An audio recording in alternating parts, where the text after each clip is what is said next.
So, hello, what's up mga ka-lifestyle? Magandang araw sa ating lahat. Welcome back again sa ating channel mga ka-lifestyle. So, for today's video mga ka-lifestyle, let's talk about yung very controversial, no? Very trending na issue ngayong month, no? So, alam nyo na yung ibig kong sabihin, no? Yung about sa kay Rene Baterbonia, no? Na talaga namang until now, trending pa rin, matunog pa rin. Kasi yun na nga, maraming mga accusation yung nangyayari. Ang daming mga um, hanging na katanungan na until now hindi pa nabibigyan ng um, sagot, no? Like yung kumakalat na mga videos na may drone sa taas, no? Which is tinulungan ni Rene yung kanyang uh, co co-player na si Adeli na nalulunod daw.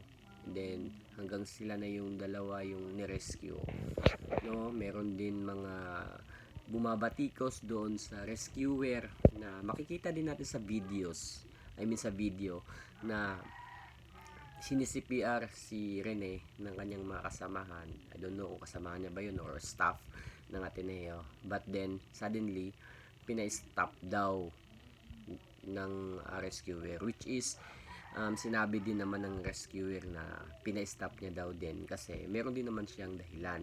Gusto niyang malapit lang din naman daw yung hospital, no, na pagdadalan, kaya pwedeng magapan doon. Then pwede rin din naman while papunta doon magsi-CPR sila, no. So which is hindi nangyari kasi nga ongoing sila sa hospital na dead on arrival na si Rene. So ang daming mga komento ng citizen na talaga namang kahit ikaw siguro matitrigger, ano, kung totoo man yung mga napansin nila, no, or hindi. Pero ako in my case, ano, since until now viral pa rin to, kahit nilibing na, no, ang dami rin mga taong naging commentator, naging analyst, no, ang dami rin mga naging basketball player bigla, no. So ang dami rin mga vloggers nakisawsaw sa issue na to para siyempre iangat yung engagement nila, no, na talaga namang effective din nowadays. So yun na nga, ako based on my observation, based on my nakita ko sa mga videos, sa mga comments, no, in my case talaga ang ang accountability talaga dito is yung staff, no, ng Ateneo. So para sa akin si Coach Baldwin hindi naman talaga siya yung pinaka punot dulo dito, no, kasi taga-dictate lang po siya. Malamang sa malamang yung mga staff neto, no, ng taong to, don't tell me itong si Baldwin pupunta doon sa gilid ng dagat lalangoy, no. Kita-kita naman, na makikita naman sa video na talaga namang maalon that day. And then meron din ako nabasa, no, na merong foul play. I don't really know, no, kasi ang dami talagang mga nagsilabas ng statement na makikita mo rin sa mga videos during week ni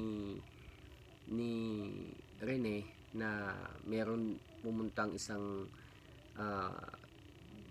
player doon mismo sa sa nanay ni Rene, and then suddenly may stop, kinuha, no. Ang dami, hindi natin talaga alam kung ano talaga yung nangyaring totoo. But then one thing for sure, nalunod etong si Rene, no. Imagine na lang, ganun kalalaki yung alon, no. Pumunta ka sa seashore, then hihilahin ka na naman. Nagkataon siguro nun sobrang pagod na sila dahil sa pag-iinsayo at pag-practice, hindi na nila nakayanan, no. That's why nalunod sila. Ang mali lang talaga dito kasi, no, ako, opinion ko lang to, yung pinakamali po kasi dito yung rescuer. Bakit? Kasi pinatigil niya, no. Dapat tuloy-tuloy po yung CPR. Nakita naman din sa video, no, na nagbumit na, nagbumit na si Rene, which is lumabas na talaga yung tubig, pero yun na nga, nakakalungkot, pinatigil kagad ng rescuer, which is hindi dapat, no? Kasi dapat pinatuloy-tuloy talaga yon. And then akala rin kasi ng rescuer okay na yon, ano, kasi nagbumit na or nagsuka na ng tubig. And then yun, hindi niya inaasahan na malalagutan na ng hininga, no? So lesson learned sa mga players na kamatay sa ensayo ng sobra-sobrang, no, na hindi naman kailangan na talaga ng ganung klaseng practice, no, kung ano man yung ginagawa nila doon. Maraming place na pwedeng gawin yung drills, no, na magiging safe. Pwede naman sa pool, ganyan, no, sa ibang place na makikita mong maayos yung panahon. So yun, marami ring mga violations, marami ring mga nakiramay through violation 8 seconds, no.